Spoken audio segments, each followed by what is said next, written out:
Al-Hafiz Imam Ibnu Katsir rahimahullah kemudian merinci bagaimana proses penciptaan itu dimulai.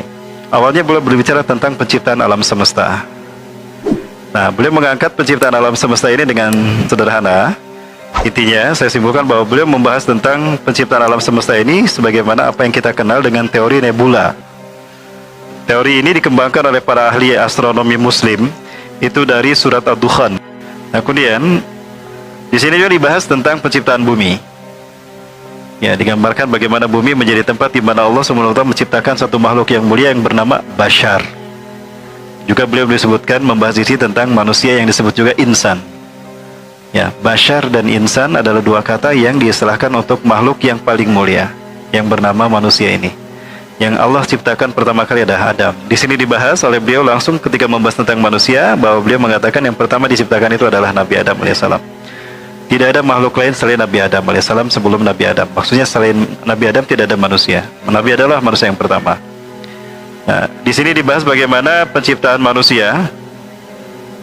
Ya, sebagai makhluk yang memiliki akal tadi, ya, akal dan nyata para sekalian. Ya, itu diciptakan dengan proses-proses yang dijelaskan dalam surat Al-Alaq. Bahwa manusia itu berawal dari nutfah. Nutfah ini sarifati tanah yang dimakan oleh manusia. Nah, adapun Nabi Adam alaihissalam ini diciptakan oleh Allah Subhanahu wa taala langsung dari tanah itu sendiri, minatin. Dijelaskan bagaimana Nabi Adam alaihissalam diciptakan. Hanya ada ikhtilaf terkait dengan cerita siapa yang diperintahkan Allah untuk mengambil tanah yang akan menjadi bahan penciptaan Adam. Ya, teman sekalian, cerita ini adalah Israiliyat.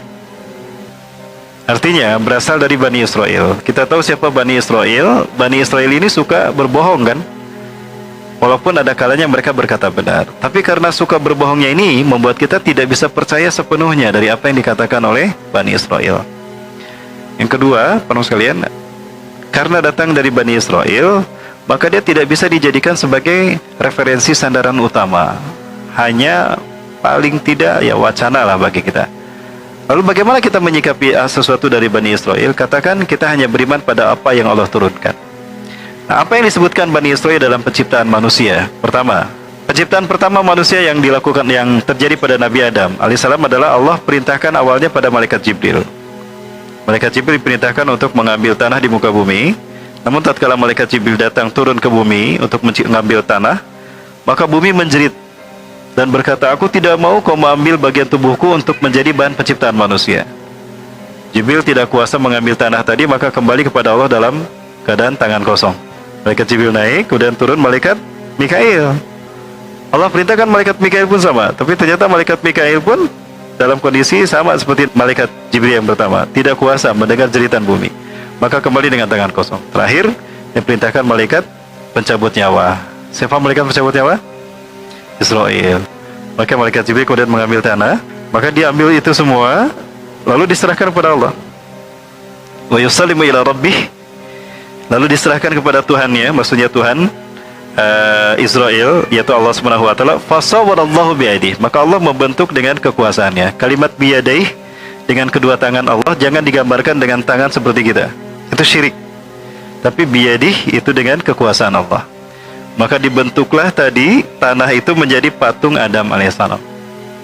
Ya, kemudian Nabi Adam dalam bentuk tanah. Pada saat itu Allah sudah menciptakan jin lebih dulu. Abdullah bin Abbas menceritakan jarak penciptaan manusia dan jin itu 50.000 tahun. Ibnu Katsir membahas ini detail di dalam tafsir Ibnu Katsirnya, dan di sini dinukilkan lagi bahwa Abdullah bin Abbas menyebutkan jarak antara penciptaan jin dan Adam manusia pertama adalah 50.000 tahun.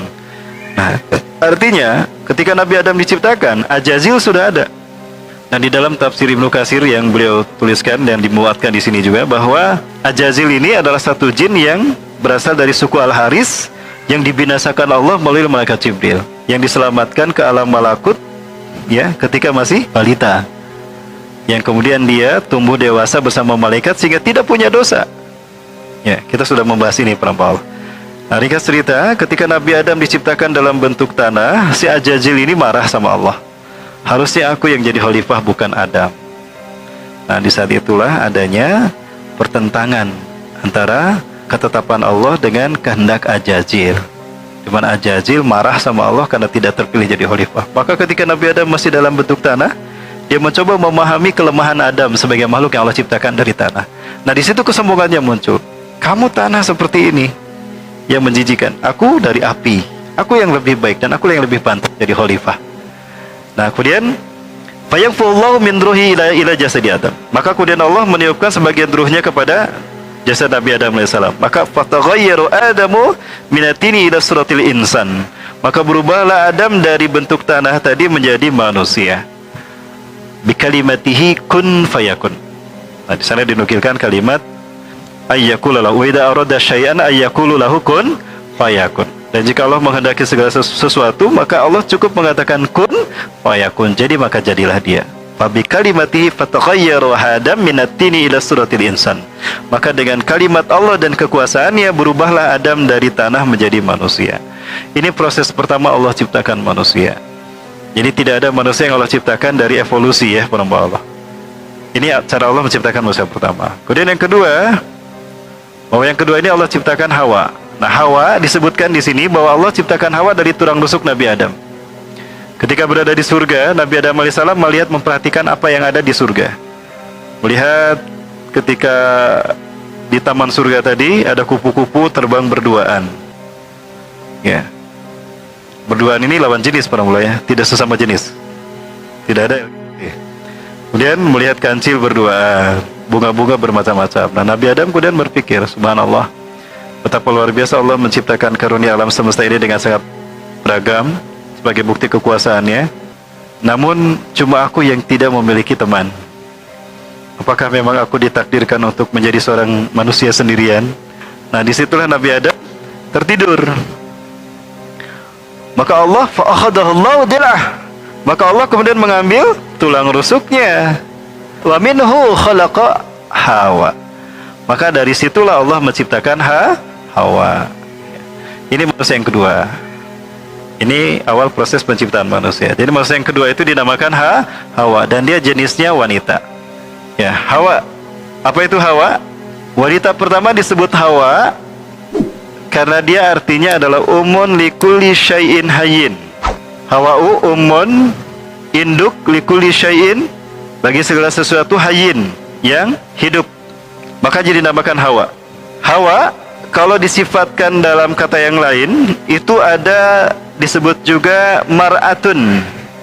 Hanya akan terjadi proses kelahiran apabila Nabi Adam dan Hawa bersatu. Ini takdir Allah bahwa akan ada kehidupan ketika Allah mempersatukan Adam dan Hawa.